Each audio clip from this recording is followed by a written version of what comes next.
கர்த்தருடைய பரிசுத்த நாமத்துக்கு மகிமை உண்டாகட்டும். ஆண்டவரும் உலக இரட்சகருமாகிய இயேசு கிறிஸ்துவின் ஈடு இணையற்ற இன்ப நாமத்தில் உங்களை யாவரையும் வாழ்த்துகிறேன். கர்த்தருக்குள்ளாக உங்களை ஆசீர்வதிக்கிறேன். கர்த்தர் தாமே இந்த நாளிலும் உங்களை ஆசீர்வதிப்பாராக. பிரியமானவர்களே, இந்த நாளிலும் தியானத்திற்காக எடுத்துக்கொண்ட பரிசுத்த வேதாகமத்தினுடைய பகுதி 2 சாமுவேல் புஸ்தகம் 11ஆம் அதிகாரம் 2வது வசனம்.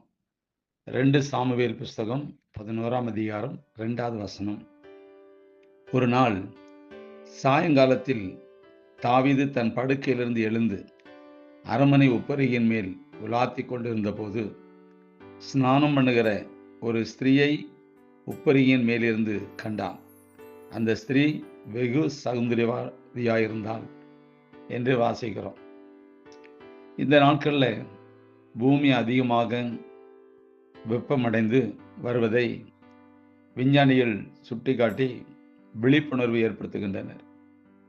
பூமி மட்டுமல்ல, இந்நாட்களில் பூமியில் வாழ்கின்ற மனிதர்களும் எல்லா காலங்களை விட அதிகமாக பாலுணர்வு ரீதியாக சமுதாயத்தில் நிலவும் பாலியல் கலாச்சார சீரழிவுகளின் தாக்கங்களும், பெண்களின் அடக்கமற்ற நவநாகரிக அரைகுறை ஆடை அணிதலின் தாக்கங்களும், எளிதான ஆண் பெண் தொடர்பு நிலைகளுக்கான மலிவான வாய்ப்புகளும், டிவி இன்டர்நெட் போன்றவைகளின் தாக்கங்களும் இன்று ஒரு சராசரி மனிதன் பாலியல் ஒழுக்கங்களை விட்டு விலகிச் செல்ல அதிகமான அழுத்தங்களை கொடுக்கின்றது.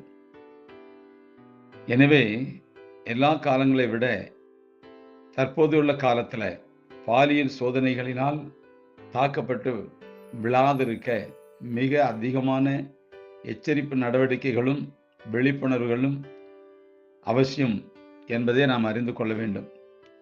ஆழமான ஆவிக்குரிய அனுபவமுடைய விசுவாசிகளாயினும் சரி, மிக வல்லமையான தேவ ஊழியர்களானும் சரி, பாலுணர்வு சம்பந்தமான விசைகள் யாரையும் எளிதாக அசைய செய்யும் என்பதை நினைவில் கொள்ள வேண்டும்.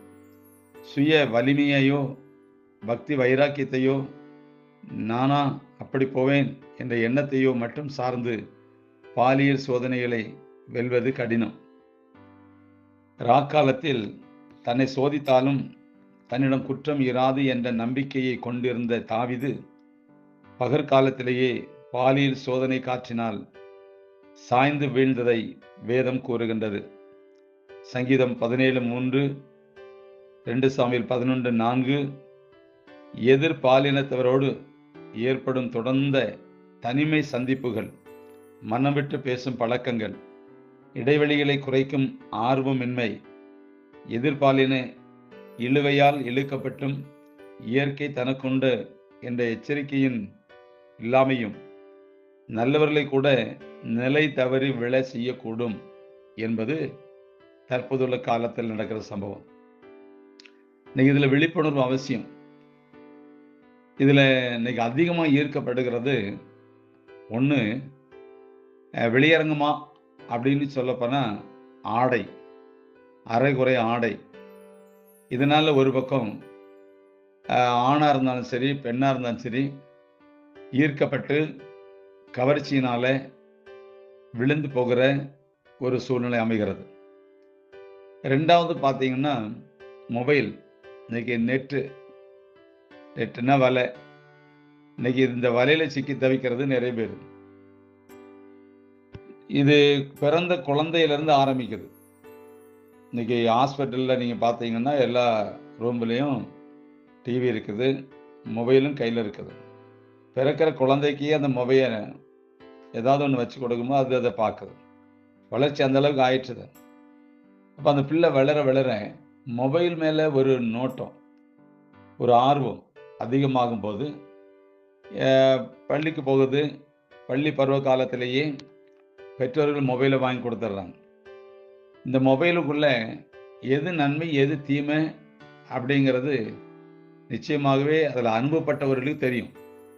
ஆனால் புதியதாக வாங்கி பார்ப்பவர்களுக்கு அது அதிசயமாகவும் ஆச்சரியப்படத்தக்கதாகவும் இப்படியெல்லாம் இருக்குதா அப்படின்னு சொல்லி அந்த பிள்ளைகள் உள்ளே போய் நுழைந்து பார்ப்பதற்கும் அந்த பிள்ளைகளுடைய இருதயம் கெட்டு போறதற்கும், அந்த கண்கள் கவர்ச்சியினால ஈர்க்கப்பட்டு காம உணர்வுகளுக்கு தூண்டப்பட்டு அந்த பிள்ளைகள் படிக்கிற காலத்திலே தடுமாடுவதற்கு ஏதுவான சூழ்நிலைகளும் இன்னைக்கு அதிகமாக அமைஞ்சிட்டு. பூமி முழுவதும் இன்னைக்கு வெப்பம் இருக்கு ஒரு பக்கம். எவ்வளவுதான் மழை பெஞ்சாலும் இயற்கையெல்லாம் இன்னைக்கு தலைகளை மாறிடுச்சு. மழை காலம் வெயில் காலமா இருக்கு, வெயில் காலம் மழை காலமா இருக்கு, பனிகாலம் வித்தியாசமா தான் இருக்கு.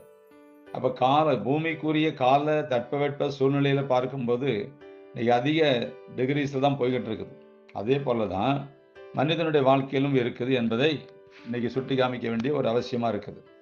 பிள்ளைகள் கையில மொபைலை கொடுக்கும் போது இந்த உலகம் சீக்கிரமாக அழியக்கூடிய சூழ்நிலைக்கு ஏதுவாக கடந்து போகிறது என்பதை நாம் அறிந்து கொள்ள வேண்டும். பிரியமானவர்களே, தாவீது யுத்தத்தில் நிற்க வேண்டியவன், ரப்பாவை கையில பிடிக்கணும். யுத்தத்தில் நிற்க வேண்டிய தாவீது அரண்மனையில நித்திரை தெளிந்தவுடன் ஒப்பரியின் போய் நின்னான். அதனாலதான் அவன் கண்ணுக்கு முன்னாடி ஒரு காட்சி வந்துட்டு. அது ஒரு பெண், பத்சேபாள். அது இன்னொருத்தனுடைய மனைவி. பாருங்க, கவர்ச்சினால் இழுக்கப்பட்டு அவளோட சேர்ந்து அவள் கணவன் கொலை செய்யப்பட்டு அவள் கற்பந்தரித்து அவளை தன்னோட சேர்த்து கொண்டு அவர் குழந்தை பிறந்து அந்த குழந்தையை கத்தரை அடித்து, இப்படியாக நம்ம அந்த சம்பவங்களை பார்க்குறோம். எந்த நேரத்தில் எந்த இடத்துல இருக்கணும், எந்த வேலையை செய்யணும் அப்படிங்கிறது முதல்ல நமக்கு தெரிஞ்சிருக்கணும். கண்ட இடத்துல கண்டவங்களோடு நாம் என்ன செய்யக்கூடாது, தொடர்பு வைக்கக்கூடாது. அன்னைக்கு உப்பரின் மேலிருந்து பார்த்ததுனால அந்த பத்சேபாள் கிடைச்சா. இன்னைக்கு பத்சேபாளை பாக்கெட்டில் வச்சுட்டு அலையிறோம். இன்னைக்கு உண்மையிலே சொல்ல போனால் இன்றைக்கு பத்சேபாளை பாக்கெட்டில் வச்சுட்டு அலையிறோம். நன்மை தீமை அறியத்தக்க கனியை அப்படின்னு சொல்லி ஆதியாகமம் 3ஆம் அதிகாரத்தில் 2ஆம் அதிகாரத்தில் வாசிக்கிறோம். நன்மையும் இருக்கு, தீமையும் இருக்கு. இதில் எதை எடுத்துக்கிடணும், எதை எடுக்கக்கூடாதுன்னு முதல்ல தெரிஞ்சிருக்கணும். பிள்ளைகளுக்கு அது தெரியாது. அப்போ பெரியவங்களுக்கு தான் தெரியும், இது கெட்டது, இது நல்லது, கெட்டது அப்படின்னு தெரியும். பெற்றோர்கள் இதன் மேல கவனம் வைத்து பிள்ளைகளை வளர்க்க வேண்டியது அவசியமா இருக்கிறபடினால ரொம்ப கவனமா இருக்கணும். பிள்ளைகளை கெடுக்கிறதே பெற்றோர்கள் தான், வேற யாருமே இல்லை. ஸ்கூல்ல போய் கேட்டு போறது இல்லை. இன்னைக்கு பெற்றோர்கள், இன்னைக்கு குடும்பத்துக்குள்ள பலவிதமான சூழ்நிலைகள். கணவனும் ஆபீஸ்க்கு போறாரு, மனைவி ஆபீஸ் போறா, பிள்ளைகள் ஸ்கூலுக்கு போயிட்டு வருது. பாருங்க, பிள்ளைகள் மொபைல் இருக்கு, அதை எடுத்துட்டு மாடிக்கு போயிருது. தகப்பன் ஒரு ரூமுக்கு போயிடா, தாய் ஒரு ரூமுக்கு போயிடா. இன்னைக்கு குடும்பத்துக்குள்ள பிரிவினை உண்டாக்குன இந்த மொபைல் எப்படி நேரம் போகலையா, அதில் உட்கார்றது. பிள்ளைகளும் கார்ட்டூன்ல ஆரம்பிச்சு கடைசியில் காதலில் போய் நிற்குது. பெற்றவங்க எல்லாம் அனுபவிச்சு முடிச்சவங்களும் அறிவில்லாதபடி தொடர்பு வேறொரு தொடர்பாக மாறிடுது. அதனால பிரியமானவர்களே, யுத்தத்தில் நிற்க வேண்டிய தாவீது உப்பரியில் நின்னா அப்படி நாம் நிற்கக்கூடாது. நமக்கு வீடு உண்டு, வேலை உண்டு, ஸ்கூல் உண்டு, ஆலயம் உண்டு. இந்த 3 இடத்த கரெக்டாக வச்சுக்கிடணும். யாராக இருந்தாலும் சரி, ஒழுங்க வேத வாசிப்பு, ஜபம் எல்லாம் இருக்கணும். இருந்தால் தான் தப்பிக்க முடியும். இந்த தாவீது விழுந்து போனது உண்மை, காம கொடூரம். ஆனால் யோசேப்பு அப்படி இல்லை. யோசேப்பு வெறும் பக்திமான் அல்ல, அவன் தேவ உறவை தன்னிடம் அடையாளம் கண்டவன். ஆதியாகமம் 39:2-21 நம்ம வாசிக்கிறோம். எனவே வலிமையானது ஒரு பாலியல் சோதனை காற்று தாக்காதபடி தாக்கிய போதும் அதிலிருந்து தப்பித்துக் கொள்ள முடியாத தேவ உறவினால் ஏற்பட்ட அந்த செயல்பாடுகள் பாருங்க. போர்த்திபார் வீட்டில் வேலை செய்யற, அவ கண்ணு போடுற. ஆனா யோசேப்பு இடம் கொடுக்கல. யோசேப்போட தேவன் இருந்தார், தேவன் யோசேப்போட இருந்தார். இந்த ரெண்டையும் கவனிக்கணும். கர்த்தர் யோசேப்போட இருந்தார், யோசேப்பு கர்த்தரோட இருந்தான். அதனாலதான் இதை மேற்கொள்ள முடிஞ்சது. அந்த தாக்கக்கூடிய சூழ்நிலையில அவன் தப்பித்து தன் வஸ்திரத்தை விட்டு கடந்து ஓடுகிறதாக நாம் காண்கிறோம். அதனால பிரியமானவர்களே, இந்த கடைசி காலத்துல கொடூரமான பாருங்க, பாலியல் தொல்லைகளும், பாலியல் உறவுகளும், பாலியல் கொலைகளும். இன்னைக்கு 9 வயசு பிள்ளை கர்ப்பம் தரிக்குது. ஸ்கூல் பிள்ளை, சாதாரண ஒரு ஸ்கூல் பிள்ளை 9 வயசு பிள்ளை கர்ப்பம் தரிக்குது. காலம் எவ்வளவு கொடூரமான ஒரு காலம் என்பதை நம்ம அறிய வேண்டும். எனக்கு அன்பார்ந்தவர்களே, இந்த உலகத்துல பாவம் செய்யாத ஒரு மனிதன் இல்லை, பார்க்காத ஒரு மனுஷன் இல்லை. எல்லாரும் பார்வையிலேயாவது பாவம் செய்திருப்பான், இல்ல செவிகளை கேட்கறதுலையாவது பாவம் செய்திருப்பான், இல்ல வாயினாவது பாவம் செய்திருக்க முடியும். ஒருவேளை பாவமே நான் செய்யல அப்படின்னா ரொம்ப சந்தோஷப்பட வேண்டிய விஷயம். அதனால எனக்கு அன்பார்ந்தவர்களே, சும்மா இருக்கிறேன், சும்மா பார்க்குறேன், சும்மா போறேன், இந்த இடம் அந்த வேலையே இருக்கக்கூடாது. யாரா இருந்தாலும் சரி, திருமணம் பண்ணவனாலும் சரி, திருமணம் பண்ண வாலிபனாக இருந்தாலும் சரி, சிறு பிள்ளைகளாக இருந்தாலும் சரி, கேட்கணும், எங்கே போகிறா? நான் இந்த மாதிரி போகிறேன், சும்மா தான் போகிறேன். அந்த சும்மா போகிற வேலை இருக்கக்கூடாது. நீ என்ன செய்யறா? சும்மா தான் இருக்கிறேன், சும்மா அப்படி இருக்கக்கூடாது. அநேக குடும்பங்களில் சீரழிவை தான் நடக்குது. தேசத்தில் கொலைகளும் பாருங்க பயங்கரமாக இருக்குது. குழந்தைகளை பார்க்க பரிதாபமாக இருக்குது. சூழ்நிலை தலைகீழ இருக்குது. கடைசி காலத்தில் வந்திருக்குங்கிறத நாம் இந்த நாளில் நினைவு கூற வேண்டும். பிரியமானவர்களே, இந்த பாலியல் விவகாரத்தில் இன்னைக்கு பெரிய பெரிய முதலைகள்ல இருந்து சிறு முதலில் வரைக்கும் பாதிக்கப்படுறாங்க, விழுந்துடுறாங்க, அதுல கொலை செய்யப்படுறாங்க, அதுல கற்பழிக்கப்படுறாங்க, அவமானப்படுறாங்க, அசிங்கப்படுறாங்க.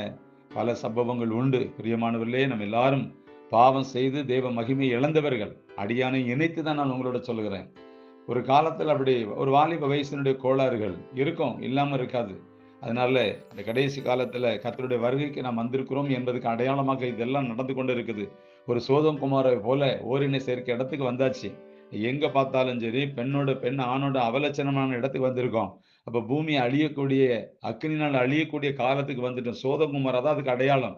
ஆதியாம் புஸ்தகம் 19ஆம் அதிகாரம் முழுவதையும் வாசிக்கும் போது இன்றைய காலகட்டத்துக்கும் அன்றைய காலகட்டத்துக்கும் ஒரே மாதிரி இருக்கும். அதனால இதுல நம்ம ஞானமாய் நடக்க வேண்டும், தப்பித்துக் கொள்ள வேண்டும், வழி விலகாதபடி தேவ சமூகத்துல சத்தியத்தின்படி வாழ வேண்டும். அனுதின வாழ்க்கையில வேத வாசிப்பு, ஜெபம், இதுல நம்ம தேவ உறவை கூட்டிக் கொள்வோம். தொடர்ந்து பயணிப்போம். கர்த்தர் உங்களோட இருப்பார். மொபைல்ல பார்க்க வேண்டியதை பாருங்க, வேண்டான்னு சொல்லல. எதை செய்யணுமோ செய்யுங்க, வேண்டான்னு சொல்லல. ஆனா செய்யக்கூடாததையும் பார்க்க கூடாதையும் பார்த்து விழுந்து போகாதபடிக்கு நம்முடைய ஆவிக்குரிய வாழ்க்கையை எழுந்து கட்டுவோம். கர்த்தர் உங்களை ஆசீர்வதிப்பாராக. God bless you.